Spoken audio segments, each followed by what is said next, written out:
Assalamualaikum warahmatullahi wabarakatuh.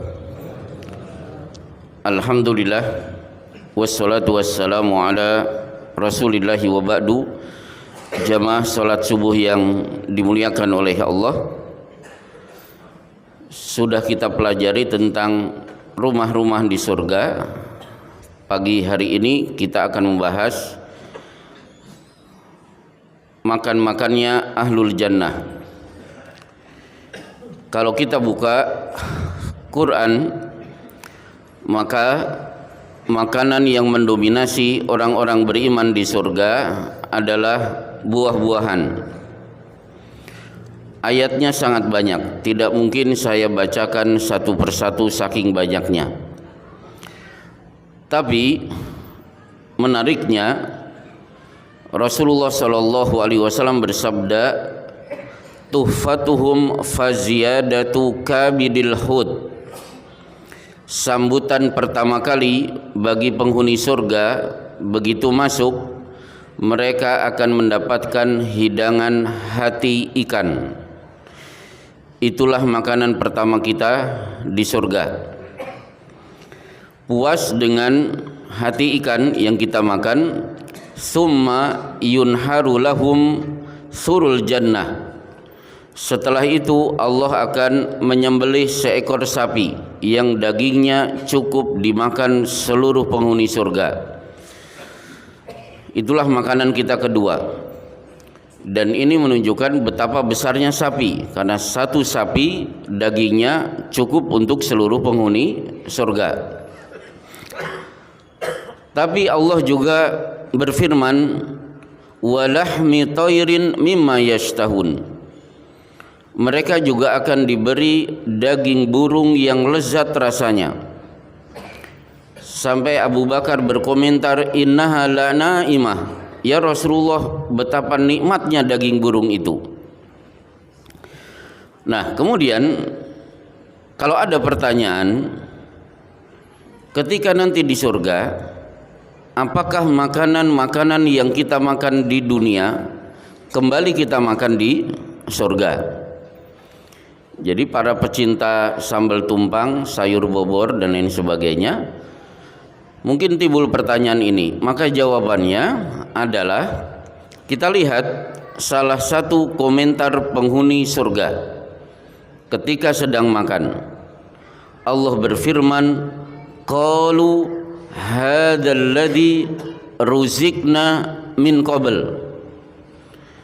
Ketika mereka sedang makan, mereka akan berkata, bukankah ini makanan yang merupakan rezeki yang dulu pernah kita makan di dunia? Berarti dari sini, apa yang kita makan di dunia, maka akan kembali kita makan di sana. Nah, kemudian ketika kita makan, ternyata nafsu makan penghuni surga berlipat 100 kali lipat. Berarti nanti Bapak akan makan 100 piring nasi, 100 gelas untuk minum. Pertanyaannya,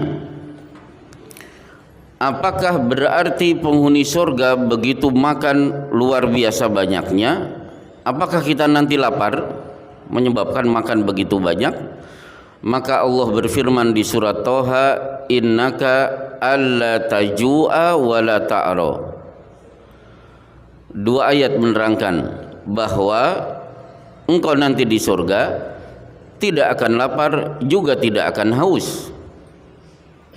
Muncul lagi pertanyaan, kalau kita tidak lapar, tidak haus, kenapa makan begitu banyak, nafsunya sampai 100 kali lipat? Maka Syekh Muhammad Shalih Al-Utsaimin menerangkan, makannya penghuni surga itu bukan karena lapar, tapi yatafakkah, makan dengan tujuan bersenang-senang. Inilah bedanya makan faktornya lapar dengan makan faktornya bersenang-senang. Kalau faktornya lapar, berarti silahkan bapak-bapak pergi ke warung-warung kecil pagi-pagi hari. Kalau mungkin di Bekasi biasanya warung nasi uduk. Itu kalau makan alasannya lapar. Tapi kalau makan yatafakkah, tujuannya bersenang-senang, itulah kuliner. Jadi makannya penghuni surga itu seperti makannya kita di dunia ketika mencari restoran-restoran yang mahal-mahal dan murni tujuan kita bukan karena urusan perut, tapi untuk menyenangkan kita. Baik, Bapak-bapak dan ibu-ibu yang dimuliakan oleh Allah, Rasulullah Shallallahu Alaihi Wasallam ketika menerangkan sibuknya penghuni surga makan dan minum, beliau bersabda, ahlul jannati ya'kuluna wa yashrabun, penghuni surga mereka sibuk makan dan minum, la yabulun wa la yataghawwatun wa la yamkhatun, mereka tidak akan buang air besar, mereka tidak akan buang air kecil, walakin jusya'un. Efek dari sibuk makan dan minum adalah jusya. Jusya itu adalah suara puasnya seseorang setelah makan, bersendawa.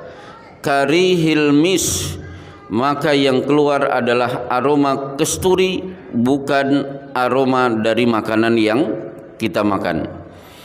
Baik, inilah acara makan-makan kita di surga sebagai gambaran bagi bapak-bapak yang nanti akan masuk, pasti akan ingat ceramah yang saya sampaikan pagi hari ini. Insya Allah kita akan lanjutkan serial surga untuk kultum di tarwih yang akan datang. Wassallallahu ala Muhammad wa ala alihi washabbihi wasallim. Assalamualaikum warahmatullahi wabarakatuh.